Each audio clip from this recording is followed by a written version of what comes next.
la question que beaucoup se posent peut-être, Marine Le Pen est-elle d'extrême droite? Voilà, c'est une question que on va poser très directement, que vous allez poser très directement. Je vous propose simplement d'écouter Emmanuel Macron à ses yeux, mais le contraire serait surprenant puisque c'est son adversaire. À ses yeux, ça ne fait aucun doute. Je défends un projet, ce qui n'est pas le cas de la candidate d'extrême droite. Et quand je vois l'extrême droite qui est là, il serait faux de dire que Madame Le Pen qui explique que le voile serait interdit, qu'on n'aurait pas le droit de manger halal ou cachère, ou que ceci ou que cela, serait la présidente de tous les Français. Soyons clairs. Est-ce que vous pensez que Marine Le Pen peut gagner, monsieur le Président ? Mais je ne fais pas de politique fiction, je dis simplement que, collectivement, j'ai moins entendu dire qu'elle était d'extrême droite. Bon, Marine Le Pen, elle, quand on lui pose la question traditionnellement, voilà ce qu'elle répond. Je conteste formellement cette formulation d'extrême droite qui correspond à des choses extrêmement précises, qui ne correspond ni au projet politique d'Éric Zemmour et encore moins du mien. Nos adversaires, quand ils nous ont traités d'extrême droite en toutes circonstances, c'est l'utilisation d'un terme péjoratif dont le but est évidemment de nuire. Donc vous ne pouvez pas reprocher à des gens de se défendre de cet adjectif avec lequel ils ne se reconnaissent absolument pas. Et donc personne n'a jamais été capable de nous dire d'ailleurs qu'est-ce qui justifie qu'on nous en affuble. Dire. Caroline, Marine Le Pen est-elle d'extrême droite? D'abord, David, il faut quand même juste dire que si un adjectif, c'est pas soi-même qui le choisit, c'est généralement un observateur ou les observateurs qui vous qualifient en fonction de certains critères. C'est normal que quelqu'un qui a un programme un peu radical n'ait pas envie de dire et d'annoncer la couleur. Moi qui travaille depuis 25 ans sur les extrémistes, je travaille sur des prédicateurs islamistes, par exemple. La première chose qu'ils disent, c'est « je ne suis pas intégriste, je ne suis pas islamiste ». Puis après, quand on gratte, on trouve des choses. Et donc le problème de l'illusion de croire qu'on peut juger les gens uniquement sur leur bonne mine, leur tempérament ou ce qu'ils donnent à voir à la télévision, c'est un vrai problème démocratique dès qu'il s'agit de politique, parce qu'on a toujours très peu de temps, parce qu'on est dans la démocratie des faux-semblants, des apparences, et que c'est très difficile de montrer les coulisses d'un discours. Donc, en tout cas, en apparence, c'est certain, Marine Le Pen, aujourd'hui, c'est quelqu'un qui a un tout nouveau sourire, qui aime les chats, on a bien compris. Est-ce que le fait de sourire, d'être plutôt sympathique, il y a beaucoup de journalistes qui connaissent l'aspect sympathique de Marine Le Pen. On a même appris qu'il y avait des journalistes qui passaient des soirées à faire des soirées karaoké, très arrosées, très enivrées, avec Marine Le Pen. Certainement, ils voient de Marine Le Pen le côté très humain qui existe chez chacun, par ailleurs. Mais on peut porter des idées d'extrême droite, on peut représenter un parti d'extrême droite et aimer les chats et aimer la fête. C'est une banalité, mais je crois que c'est mieux de le rappeler. Donc ça n'épuise pas la question. Ça n'épuise pas la question. Il y a d'autres journalistes qui ont connu Marine Le Pen. C'est mon cas quand j'ai fait un livre il y a une dizaine d'années sur Marine Le Pen, très, très fouillé, très documenté, qui ne lui a pas plu. Moi, j'ai connu un autre visage de Marine Le Pen qui n'est pas le visage avenant, sympathique. J'ai connu le visage procédurier, extrêmement intimidant, extrêmement brutal, qui laisse avoir, de mon point de vue, je l'ai ressenti organiquement, ce que serait la liberté de la presse sous Marine Le Pen. Mais surtout, pourquoi est-ce que tout ce qu'on donne à voir, finalement, est moins abordé dans l'espace public? D'abord parce que Marine Le Pen, encore une fois, est très, très, très procédurière. Donc il y a beaucoup d'aspects embarrassants où elle a fait tellement de procès à des journalistes ces dernières années, ce qu'aucun autre politique ne fait dans cette proportion. Aucun autre. Il y a beaucoup d'aspects gênants qui ne sont plus abordés. Ensuite, il y a la question, encore une fois, elle a beaucoup lissé son programme, elle a beaucoup lissé ses idées. Et au fond, la vraie question qu'il faut se poser, c'est est-ce qu'elle le fait sincèrement parce qu'elle évolue? Et c'est sans doute en partie le cas. Mais est-ce qu'elle le fait avec une part de dissimulation politique parce qu'elle a compris qu'au fond, il valait mieux pas trop donner à voir ce que serait vraiment sa politique une fois élue? Il faut juste se souvenir, David, que cette stratégie, c'est pas que celle de Marine Le Pen. Ça a été celle de Jean-Marie Le Pen. Avant l'échec du point de détail, avant qu'il fasse cette sortie sur les chambres à gaz qui lui a tant coûté, Jean-Marie Le Pen revenait d'une tournée aux États-Unis, il est allé voir toutes les associations juives américaines et il s'était fait applaudir par un discours très sioniste, à rebours de ce que était le Front National, qui est un repère d'antisémites pour certains anciens collabos, parce qu'il avait déjà l'idée qu'il fallait un peu dédiaboliser les apparences. C'était la stratégie de Bruno Maigret. Et on se souvient avec quelle violence, en tout cas les gens de cette époque s'en souviennent, Marine Le Pen a purgé les militants qui voulaient cette stratégie de la dédiabolisation à l'époque, parce que ça mettait en cause la mainmise de la famille Le Pen sur le parti. Donc ce que Marine Le Pen a fait, c'est qu'elle a gardé la main, elle l'a même prise sur son père, et elle a repris la stratégie de diabolisation que voulait Bruno Maigret, que voulait Philippe Ollivier. À l'époque, elle avait purgé brutalement. Aujourd'hui, il est à ses côtés. Elle l'a fait contre son père, parfois même, puisqu'elle l'a exclu du... Elle l'a fait contre son père Rassemblement parce national. qu'effectivement, son père, à un moment donné, n'a pas voulu rentrer dans le rang, mais elle le fait en imitant son père contre son père. C'est ça qu'il faut comprendre. Jean-Marie Le Pen, lui aussi, était capable de purger des gens dès qu'ils lui désobéissaient. Marine Le Pen a tout appris de son père. Elle ne supporte pas qu'on conteste son autorité. Et donc, elle purge des gens, parfois parce que la presse les grille en train de tenir un propos raciste, antisémite, et qui évidemment nuit à sa stratégie, mais parfois elle les purge aussi simplement parce qu'ils lui désobéissent. Ça, c'est un aspect de la personnalité de Marine Le Pen qui ne se voit pas sur les plateaux. Au niveau du fond, est-ce qu'elle est capable de dissimuler ? Est-ce qu'elle est capable de mentir, Marine Le Pen ? Ça, c'est aussi un signe des populistes. Est-ce qu'ils sont capables de mentir ? Je ne sais pas si vous en souvenez, David, ça ne va pas nous rajeunir, mais on a vécu ensemble un épisode, on ne va pas le revoir parce que c'est trop long, on va juste le voir à l'image, mais c'était en 2011, à Des paroles et des actes. Et face à Marine Le Pen, j'avais lu un extrait du site de son parti sur la défense qui montrait ce que pourrait être la préférence nationale appliquée par exemple à la défense, puisque il était écrit sur ce site, et je le lisais à l'antenne, qu'en gros le niveau des recrues de la défense ne cessait de dépérir, qu'il n'était plus de bonne qualité, je ne le cite pas exactement, et que la phrase après, 20% des recrues de l'armée de terre venaient désormais du monde musulman. Donc j'avais demandé à Marine Le Pen comment elle pouvait soutenir que des gens qui servent la France, qui se battent pour la France, comment elle pouvait soutenir que c'était de mauvaises recrues parce qu'ils venaient du monde musulman. On s'était disputé, elle m'avait accusé de mentir, reprenant l'argument d'ailleurs de Pascal Boniface et Tariq Ramadan, de mentir sur ce point alors que j'avais le document sous les yeux. Quand le document a été consulté par tout le monde, elle a fait un rétropédalage, elle ne s'est pas excusée de m'avoir accusé de mentir et d'avoir commis un mensonge, mais elle a rayé cette partie du chapitre de la défense. Et elle fait tout le temps ça, Marine Le Pen. C'est-à-dire que quand on la prend en flagrant délit de mentir, elle raye. C'est arrivé encore récemment, avec l'histoire du tract où il y avait cette photo, vous savez, où on la voyait avec Vladimir Poutine, tout sourire, lui serrant la main, expliquant que c'était la preuve de sa stature internationale. Le tract a quand même été tiré à 1 200 000 exemplaires. Pouf, on l'a retiré pour cause d'invasion en Ukraine, mais on nous a expliqué que ça n'avait aucun rapport. Officiellement, ça n'a aucun rapport. Alors, il y a quand même encore un passage, je suis désolée d'insister, sur les chapitres défense du programme du Rassemblement national, mais en ce moment même, dans cette campagne, il y a un extrait du programme du Rassemblement national qui n'a pas été, lui, encore effacé, il le sera certainement prochainement, mais qui dit qu'en dépit des sanctions américaines, il faut songer à une alliance avec la Russie sur certains grands sujets. Elle parle notamment de défense européenne et de terrorisme.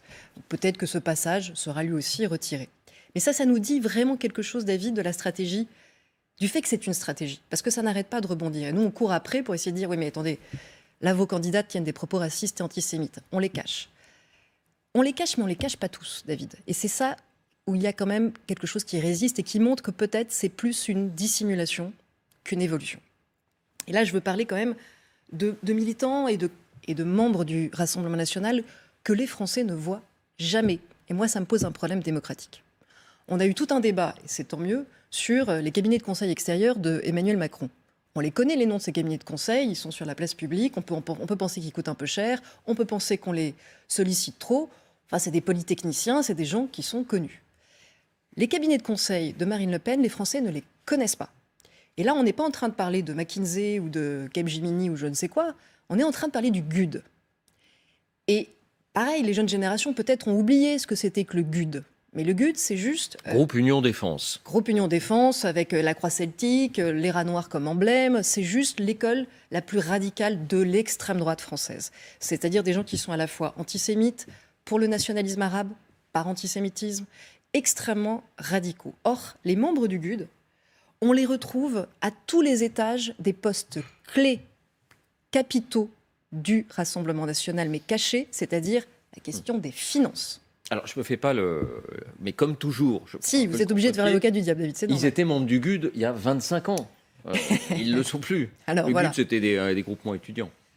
C'est effectivement ce que répond aussi Marine Le Pen quand on lui dit ça. Elle dit, après tout, dans les partis, il y en a qui ont été trotskistes. Moi, mes vieux copains de 30 ans, parce que c'est ses amis de 30 ans quand même, avec qui elle fait la fête et donc avec qui elle fait les finances du Rassemblement national, ils sont passés par le GUD. Sauf que la réalité, c'est qu'ils sont toujours aussi radicaux. Mais radicaux. Alors, j'aimerais... On n'a pas les photos de tous, parce qu'honnêtement, ils se cachent beaucoup. Ils veulent jamais être photographiés avec elle. Et en général, ils font aussi pas mal de procès pour pas qu'on montre leur visage. Mais il y en a quand même quelques-uns que les Français doivent découvrir. Il y a monsieur Axel Lousteau, par exemple, monsieur Frédéric Chatillon, Nicolas Crochet, Philippe Péninck. Voilà, ça c'est monsieur Axel Lousteau. C'est pas n'importe qui Axel Lousteau auprès de Marine Le Pen, c'est le trésorier de son micro-parti Jeanne. J'ai suffisamment été intimidée juridiquement par Marine Le Pen pour rentrer dans les détails. Je peux juste dire aux Français, un micro-parti, c'est la chose la plus importante pour une candidate. Son micro-parti, c'est sa caisse, c'est son financement politique, très privé, très politique. Donc la personne qui est placée là comme trésorier, c'est quelqu'un d'important, c'est quelqu'un de confiance. Axel Lousteau, en l'occurrence, ancien membre du GUD, effectivement, mais toujours militant radical.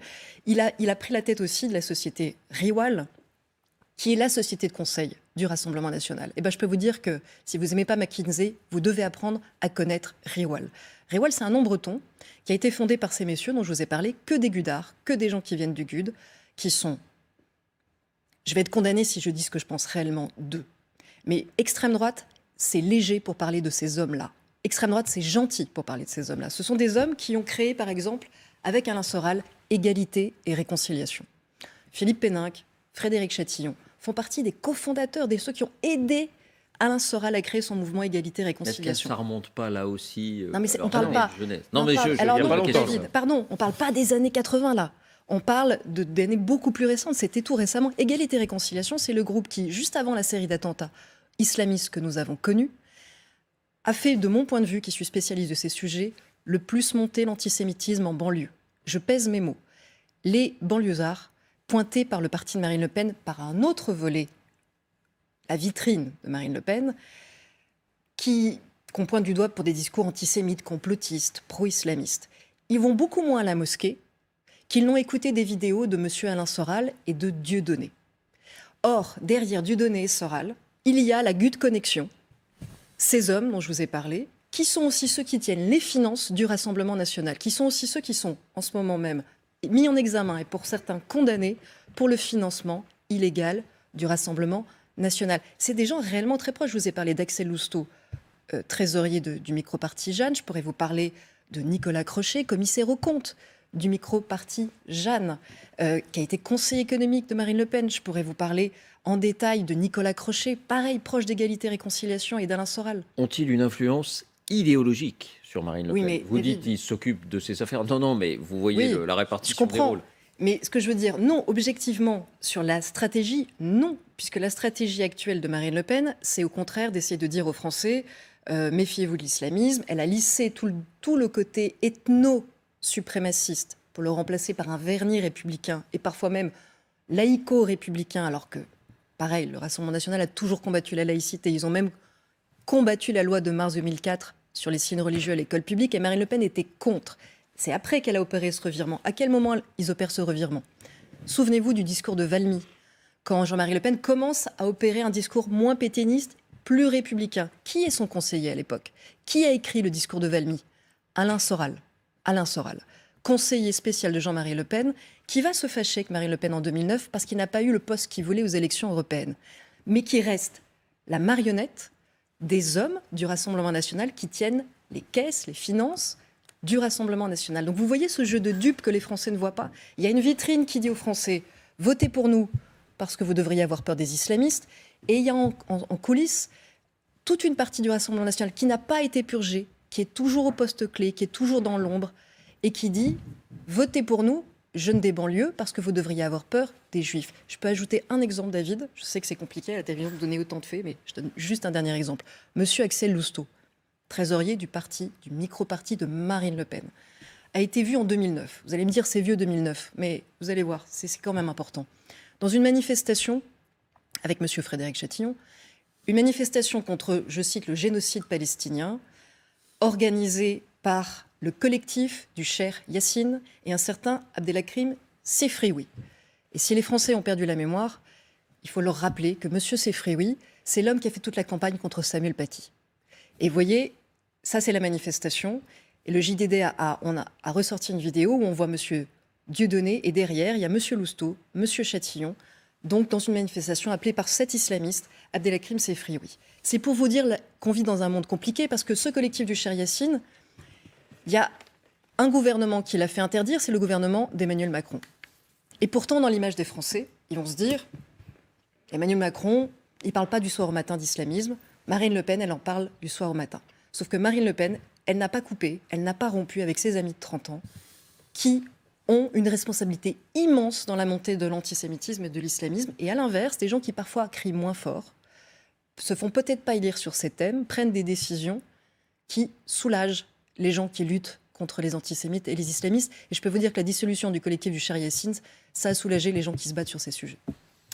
Vos réflexions, Franck?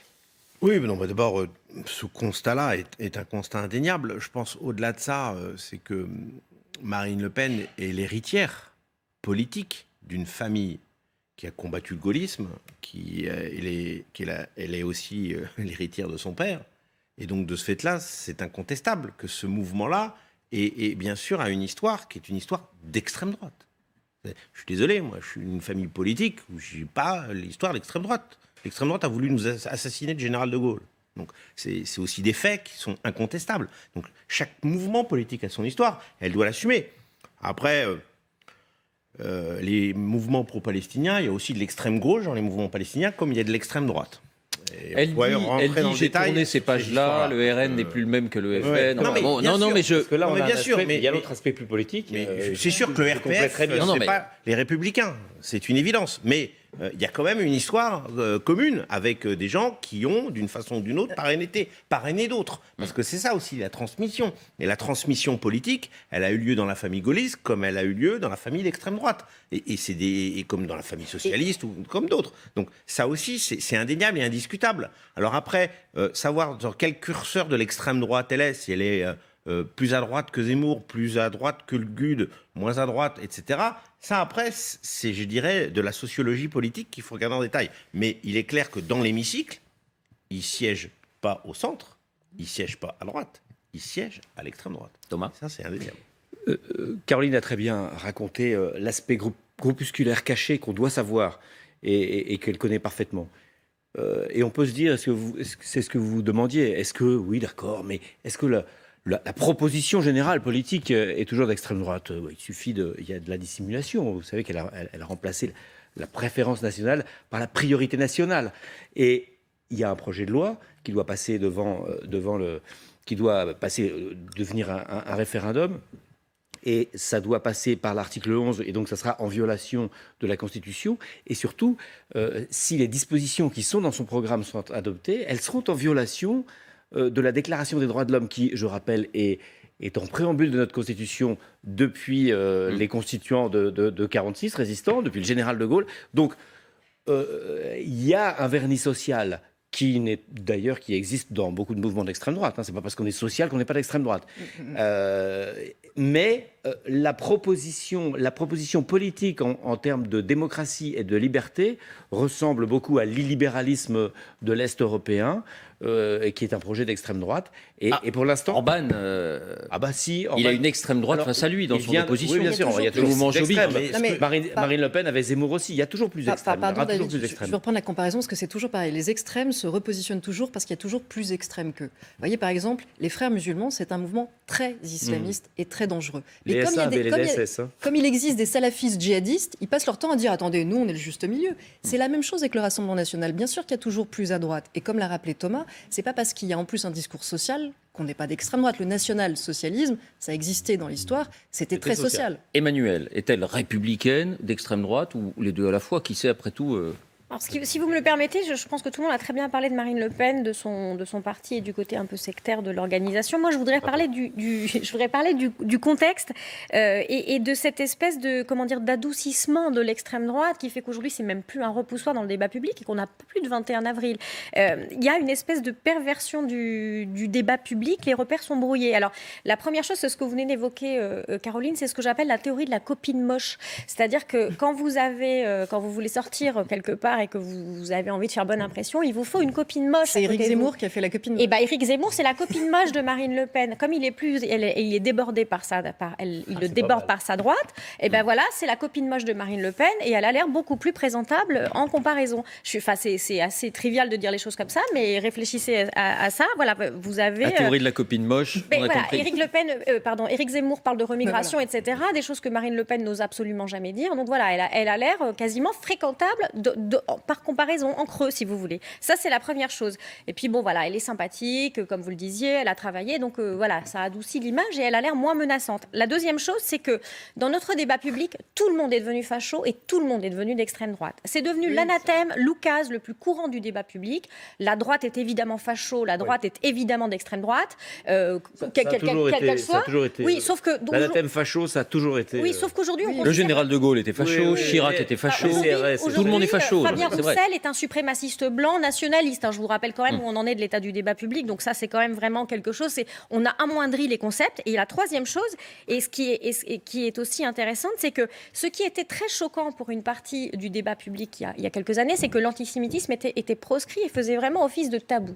L'antisémitisme, aujourd'hui, c'est une chose qui est assez partagée par l'extrême gauche, par l'extrême droite, qui ne constitue plus un repoussoir politique, ce qui fait que finalement, Marine Le Pen, elle est banalisée par l'extrême gauche, par cette extrême gauche qui a une espèce de compréhension ou de tolérance totalement opportuniste pour 15 secondes et 15 l'antisémitisme. secondes. Alors, 15 secondes. D'abord, il pourrait y avoir une saison 2 sur les alliances européennes qui démontrerait encore plus l'extrémisme de droite de Marine Le Pen. Et deuxièmement, ne tombons pas dans la critique républicaine. Elle est républicaine. Elle accepte les élections. Ça, il faut faire attention, parce que quand on tombe dans ce piège-là, on tombe dans un piège dans lequel... Il y a des républicains d'extrême droite, bien ça sûr, existe. mais il peut y en avoir d'extrême droite.